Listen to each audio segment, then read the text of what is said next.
Hi, Bay. Hi. I got a special request to do an example of sketch a graph from a verbal description.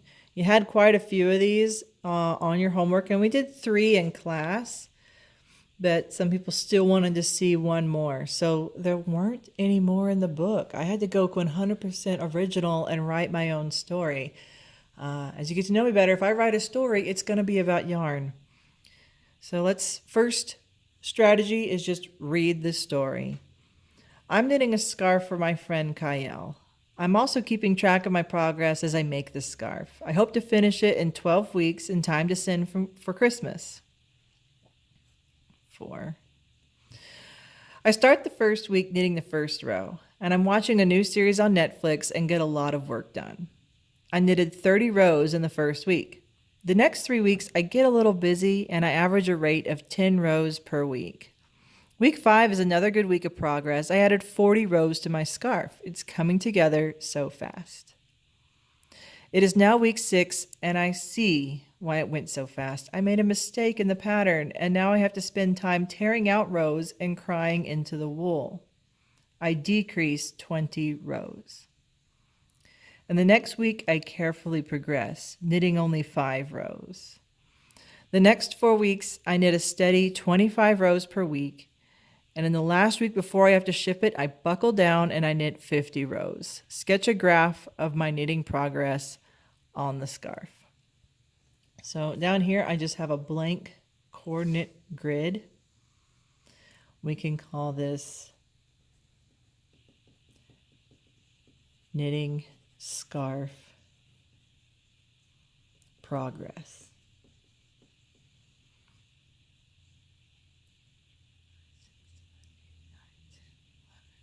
I have 11. So, this will be 0 right there, and this will be 12. We have just enough, right? So 0, 1, 2, 3, 4, 5, 6, 7, 8, 9, 10, 11, 12 weeks, right? So on the x coordinate, it's always time. And our unit of time is weeks. That's our x. Our y, this is going to rotate here, and that's rows, right? Rows of knitting.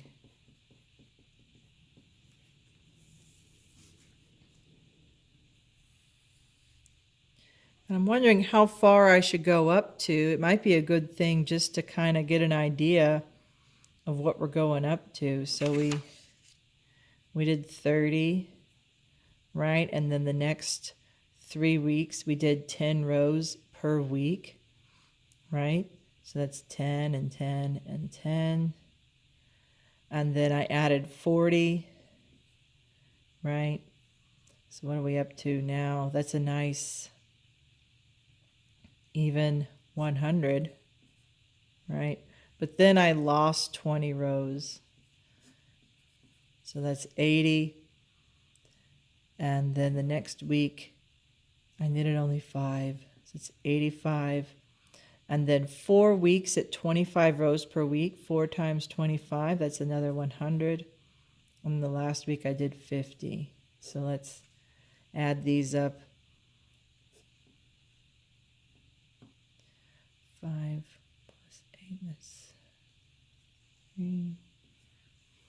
So maybe we should make this go up to maybe about 250. 5, 6, 7, 8, 9, 10, 11, 12. So maybe we should be counting by 20s, and that'll get us there, right? 20 times 12 will give us 240. That'll be plenty to fit inside our range. So you want to keep that in mind if you're making your own. You got to fit the domain and range in there, right? Applied learning.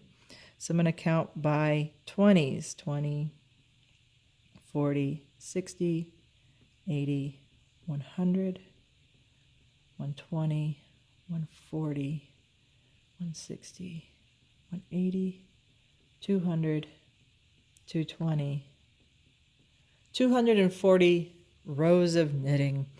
So let's go back, and you can use a highlighter, right?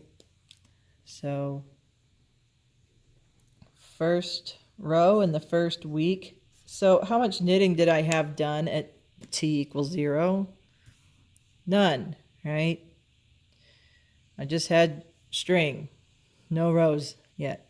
And the first week, I knitted 30. So at the end of week 1, we're right here. Okay.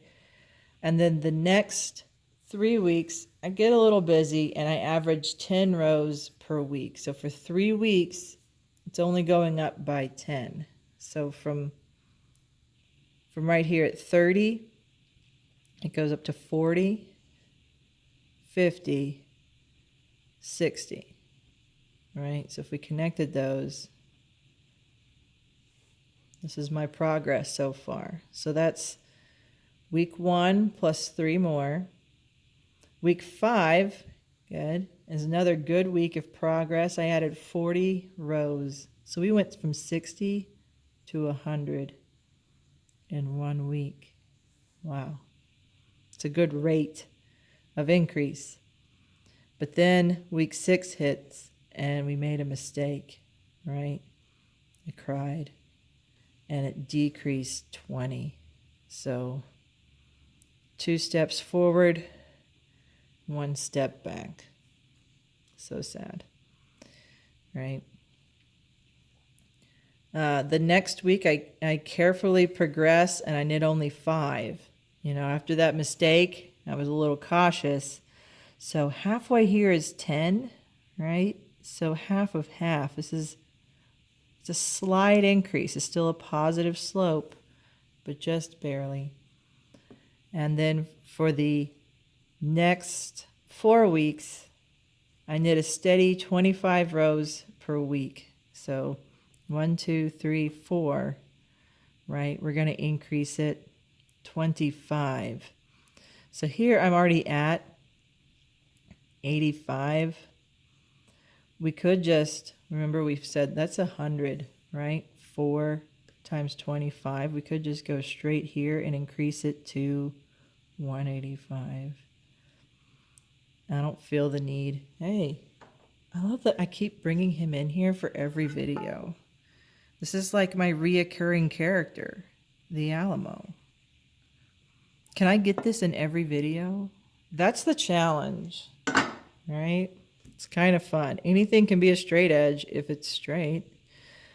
And then the last week, I buckled down and I knit 50 rows. If you ever do a craft and it's due, especially for like a gift, yeah, you just do nothing but knit. So we're right here at 85. We need to get it up to 35 in 1 week. So that's a very steep increase in our story. So there's our graph. We can see here's a local maximum, right? But the maximum value is when it was done.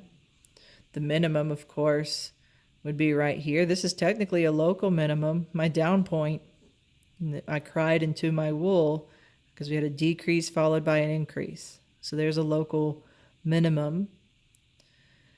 So there's another example of sketching from a verbal description. The best strategy, read through it one time. Get an idea of what's going on. Review your axes and what's going on there. And then go back and read one line at a time. I like to underline. You can highlight and put that data one step at a time through your graph.